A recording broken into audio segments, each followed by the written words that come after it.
ഞാനും നിങ്ങളും അടങ്ങുന്ന ആരാണെങ്കിലും ഈ സെക്കൻഡിൽ അങ്ങ് മരണപ്പെട്ട് കഴിഞ്ഞാൽ ഒട്ടും താമസിയാതെ എത്ര പ്രിയപ്പെട്ട ബന്ധുമിത്രാദികളാണെങ്കിലും കുളിപ്പിച്ച് കഫൻ ചെയ്ത് അതുപോലെ തന്നെ നിസ്കാരം നിർവഹിച്ച് നമ്മെ 6 അടി മണ്ണിലേക്ക് കൊണ്ടുപോയി വെച്ച് കല്ലുകൾ കൊണ്ട് മൂടി മണ്ണിട്ട് മൂടി തിരിച്ചു വരും. ആ ഘട്ടത്തിൽ അവിടെ വരുന്ന മലക്കുകളുണ്ട്. ആ മലക്കുകൾ എന്നോടും നിങ്ങളോടും ചോദിക്കുന്ന 3 ചോദ്യങ്ങളുണ്ട്. ആരാടോ നിന്റെ റബ്ബ്? നിന്റെ റബ്ബിനെ കുറിച്ച് നിനക്ക് എന്ത് പറയാനുണ്ട്? മൻ റബ്ബുക്?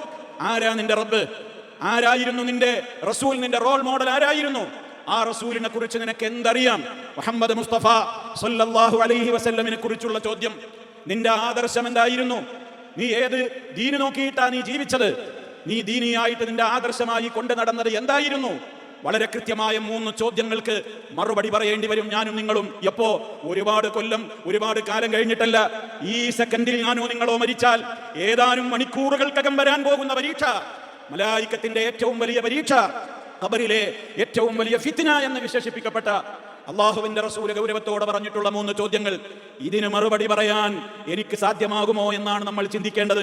അതിനെനിക്ക് എന്റെ റബ്ബിനെ കുറിച്ച് എന്തറിയാം? അള്ളാഹുവിനെ കുറിച്ച് എനിക്ക് എന്തറിയാം? ലാ ഇലാഹ ഇല്ലല്ലാഹ് എന്ന തൗഹീദിന്റെ ആദർശം എനിക്ക് എന്തറിയാം? എന്റെ റസൂൽ സല്ലല്ലാഹു അലൈഹി വസല്ലമിനെ കുറിച്ച് എനിക്ക് എന്തറിയാം? ആ മുത്ത് മുസ്തഫയാണോ എന്റെ ജീവിതത്തിലെ റോൾ മോഡൽ?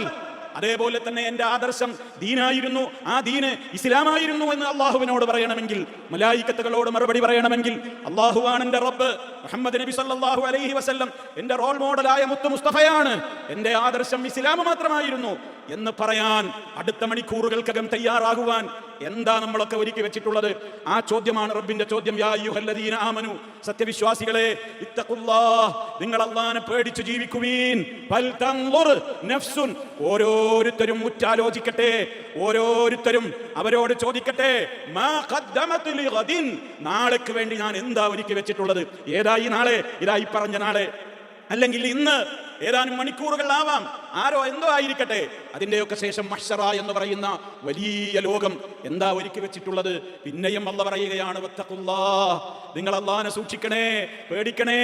ഒരായത്തിൽ അപ്പുറം നാളേക്ക് വേണ്ടി എന്തൊരുക്കി വെച്ചു എന്ന് ചിന്തിക്കണേ എന്ന് പറയുന്നതിന്റെ തുടക്കത്തിലും പറയുന്നു ഇത്തഖുല്ലാഹ്, അല്ലാഹുവിനെ പേടിക്കണേ. ശേഷവും പറയുന്നു വത്തഖുല്ലാഹ്, അല്ലാഹുവിനെ പേടിക്കണേ. ഇന്നല്ലാഹ ഖബീറും ബിമാ തഅമലൂൻ.